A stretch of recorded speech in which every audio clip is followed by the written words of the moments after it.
사랑합니다. 성도 여러분, 5분 말씀 하루 묵상 추여로 목사입니다. 민수기 10장 33절 34절 말씀 읽어드리겠습니다. 그들이 여호와의 산에서 떠나 3일 길을 갈 때에 여호와의 언약궤가 그 3일 길을 앞서가며 그들이 쉴 곳을 찾았고, 그들이 진영을 떠날 때에 낮에는 여호와의 구름이 그 위에 덮였었더라. 아멘. 자, 이스라엘은 애굽에서 나와 시내산에 이르렀고, 시내산에서 여호와 하나님과 언약을 맺었습니다. 그리고 언약 백성으로 살아가는 삶을 위해서 성막을 만들었지요. 그것을 기록한 것이 출애굽기였습니다. 그리고 레위기에서는 각종 제사법을 통해 하나님을 섬김에 대해서 배우는 것을 볼 수 있었습니다. 그리고 민수기 앞부분에서 지금까지 백성을 조직화하고 각종 직임을 맡기는 것을 보았습니다.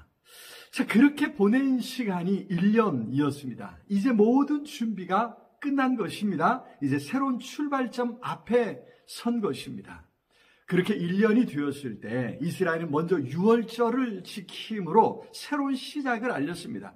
애굽에서 처음 출발할 때 있었던 사건이 바로 유월절의 기초가 되었죠. 하나님께서는 그때 있었던 일을 매년 그 때가 되면 계속해서 기념할 것을 명령하셨었습니다. 그리하여 이스라엘은 유월절을 지키고 이제 시내산을 출발해서 가나안 땅으로 가려고 광야로 나섰던 것입니다. 여기 33절에 광야를 출발한 첫 3일의 기록이 기록되어 있습니다. 가장 앞에 여호와의 언약궤가 앞서갔다고 했습니다. 그리고 앞에서 보았던 동쪽에 진쳤던 유다 자손 진영에 세 지파가 따랐고, 다음에 성막을 걷어서 외형에 속한 부분을 게르손 자손과 무라리 자손이 수레에 실어 옮겼습니다. 그리고 남쪽 세 지파가 따랐고, 가장 중앙이 되는 그 부분에 성소의 기물들을 고핫 자손이 어깨에 메고 따라갔습니다. 그리고 나머지 6지파가 따랐던 것이죠.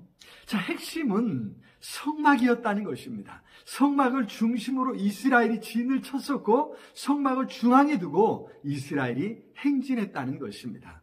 바로 여호와 하나님께서 이스라엘의 중심에 계셨다는 말씀이죠. 이스라엘은 그렇게 하나님을 모시고 광야를 살아갔던 것입니다.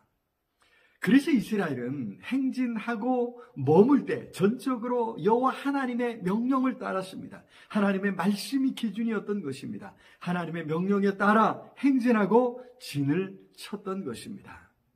자, 이제 시내산을 떠나서 광야로 들어가 가나안 땅으로 가야 하는데, 언제 일어나서 떠나고 언제 정지해서 머물러야 했습니까? 하나님께서 친히 정하셨는데 바로 구름 기둥과 불 기둥으로 친히 인도하시고 보호해 주셨습니다. 여기 34절에 그들이 진영을 떠날 때에 낮에는 여호와의 구름이 그 위에 덮였었더라. 그렇습니다. 이 구름이 성막에서 떠오르는 때가 바로 이스라엘이 일어나 행진해야 하는 때였습니다. 그리고 그 구름이 머무는 그곳에 이스라엘은 진을 쳤고 머물렀던 것이죠. 하나님께서는 이처럼 구름 기둥으로 말씀하셨던 것입니다. 오늘 우리의 삶이 바로 그러해야 될 줄로 믿습니다. 하나님은 여러 경로로 오늘도 우리의 삶에 찾아오시고 말씀해 주십니다. 그 말씀을 잘 듣고 그 말씀에 순종해야 합니다. 주님 나아가라 하시면 우리는 나아가야 합니다. 주님 멈춰서라 하시면 우리는 멈춰 서야 합니다. 우리의 가고 서는 것이 모두 주님 뜻 가운데 있어야 될 줄로 믿습니다. 그래서 우리는 끊임없이 하나님께 물어야 됩니다. 하나님께서 여러 경우로 말씀하실 때 그 말씀을 잘 들을 수 있도록 준비되어야 될 줄로 믿습니다. 그렇게 하나님을 우리 중심에 모시고 하나님 말씀을 따라 살아갈 때 하나님의 은혜를 경험할 수 있고 하나님의 능력을 이 광야 같은 세상에서도 드러내게 될 줄로 믿습니다. 주님 말씀하시면 내가 나아가리다. 주님 뜻이 아니면 내가 멈춰서리다.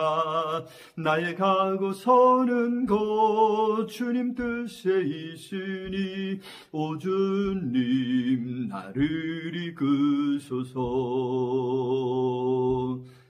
사랑의 주님 참으로 감사합니다. 오늘도 우리의 삶에 찾아오시고 여러 경로로 말씀해 주심을 믿습니다. 그 말씀 잘 듣고 그 말씀에 순종하며 살아갈 수 있도록 붙잡아 주시옵소서. 예수 그리스도 이름으로 기도드리옵나이다. 아멘. 오늘도 우리 주님 안에서 승리하시길 기도합니다. 사랑합니다.